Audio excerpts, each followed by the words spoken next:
Agenda Sur Podcast.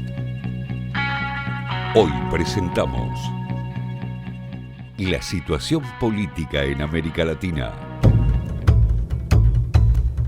¿De qué hablamos cuando hablamos de polarización? ¿Qué demandan las ciudadanías? ¿Los partidos tradicionales están en crisis? Para responder estas preguntas, analizamos las recientes elecciones en México y Perú. Veamos el contexto. La pandemia ha profundizado los problemas de la región. América Latina está cada vez más empobrecida y endeudada. Según la CEPAL, la pobreza extrema alcanzará los mayores niveles en 20 años. Las clases más desfavorecidas en esta crisis económica y sanitaria exigen respuestas inmediatas. Se cumplen 2 meses del estallido social en Colombia. Un intento de reforma fiscal fue la chispa que encendió el estallido social en Colombia.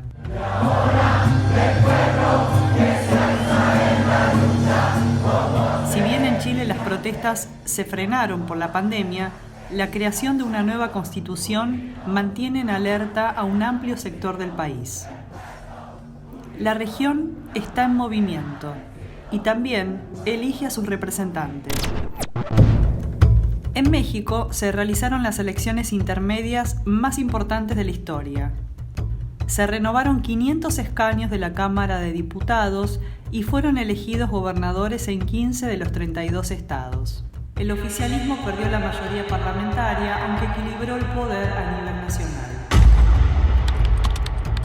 Para entender qué pasa en México, hablamos con Aníbal García Fernández, estudiante del doctorado en Estudios Latinoamericanos de la UNAM y miembro del Centro Estratégico Latinoamericano de Geopolítica.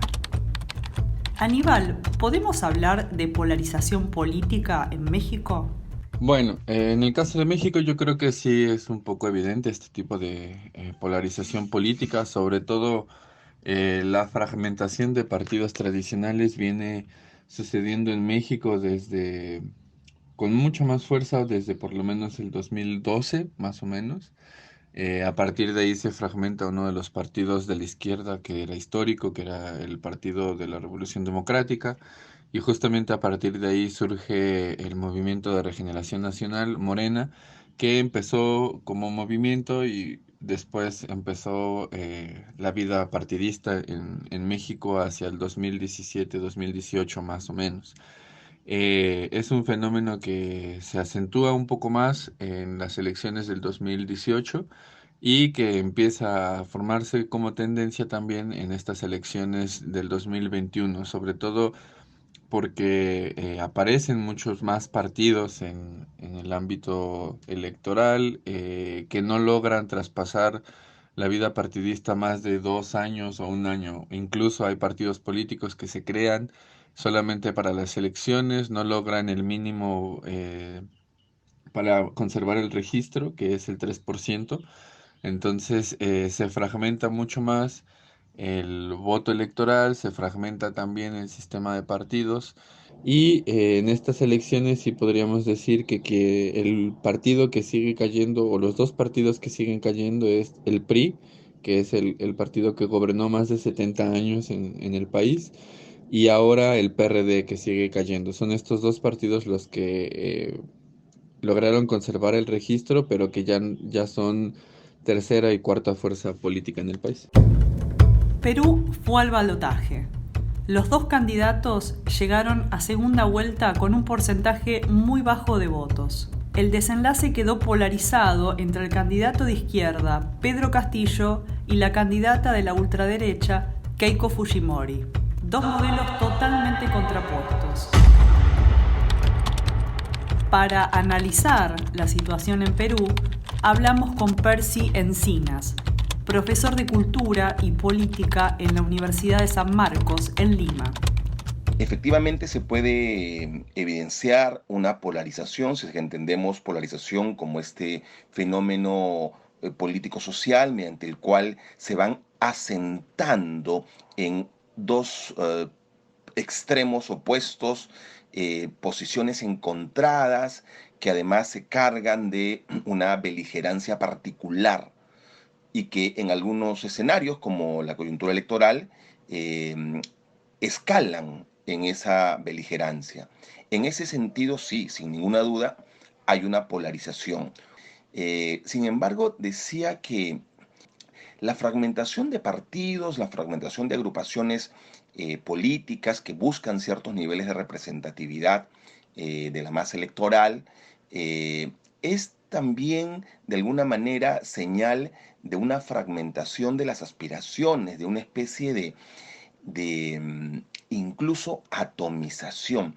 Yo creo que debemos de alguna manera empezar ya a buscar, cosa que no va a ser fácil, algunas metáforas que sustituyan a esta línea recta con dos polos, izquierda y derecha, que nos ha servido muchísimo, ¿no?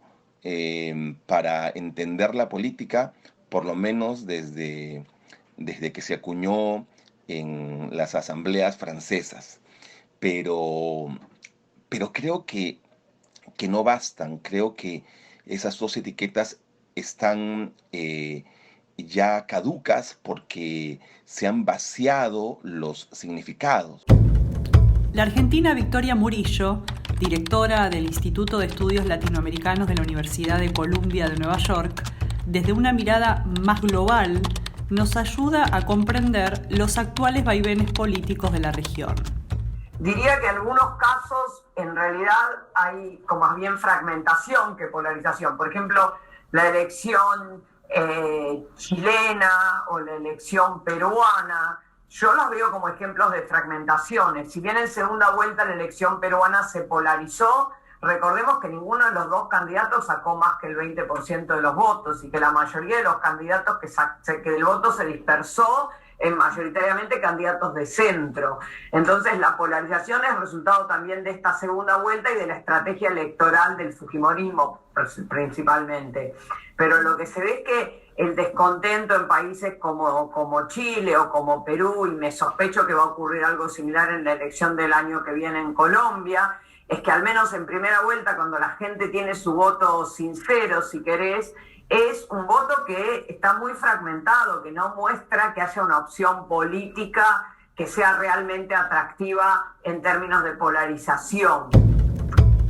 Aníbal, en el caso de México, ¿cómo se explica este nuevo mapa político? Yo creo que sucede también, como en otros casos de América Latina, que la forma de hacer política cambió en los últimos 20 años, por lo menos, ¿no? O sea, estamos hablando de que es una población que vive otra fase del capitalismo actual, que es un capitalismo que está en crisis, que constantemente hace crisis, y eso también tiene repercusiones en la política, ¿no? Y la otra cuestión es la forma en la cual inciden las redes sociales, la forma en la cual la población y la sociedad se relaciona políticamente. Ya no es lo mismo, por ejemplo, que en el siglo XX, ¿no? Cuando teníamos otras formas de accesar a la información, otras formas de organización, y eso también va incidiendo en la política, ¿no? Sobre todo en el aspecto político o partidista. Ya no se identifica solamente al partido como uno de los como una de las organizaciones políticas que podrían permitir el cambio.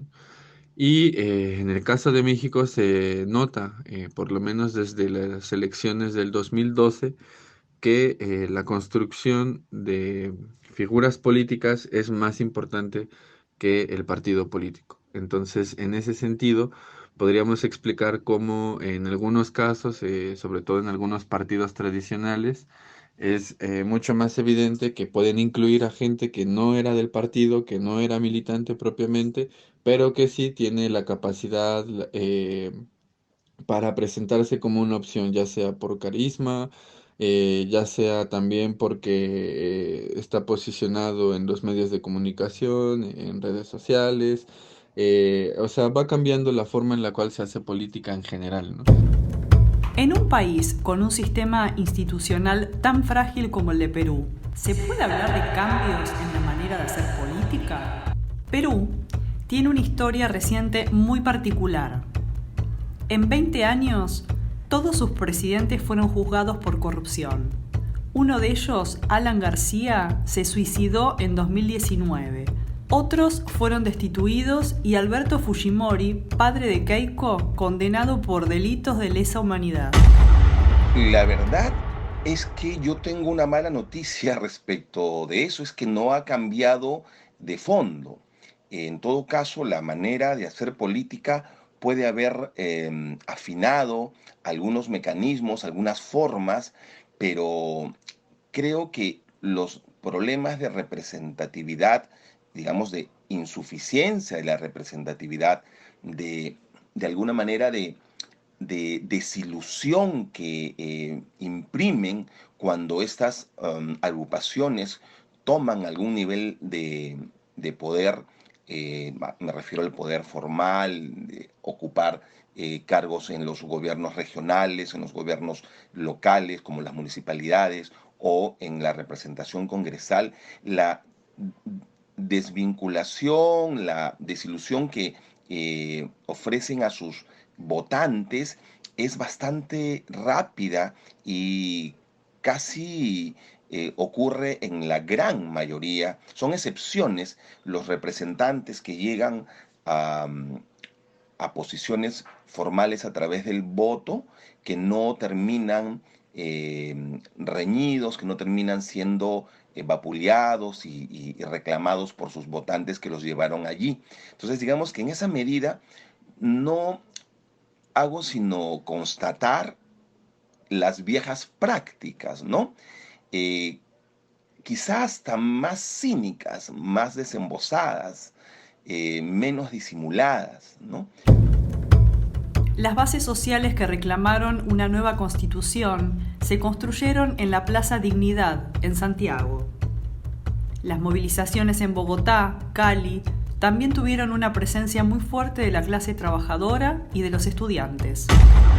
Me parece que lo que vemos es una ciudadanía con mucha más conciencia de sus derechos, con mucho menos naturalización de sus desigualdades y con mucha mayor desconfianza de los políticos. Entonces ves algo que ya se había visto también acá en el norte, que es este rechazo a la representación. Lo ves en Chile, en los candidatos independientes, lo ves en las calles de Cali, lo ves en Colombia, esta idea de vocerías, de que nadie representa a nadie. Incluso en Colombia el paro nacional no representa a los que están en la calle. Es como una cuestión de solo yo me represento, una horizontalidad de la movilización. Yo creo que eso es nuevo, creo que no es único de América Latina.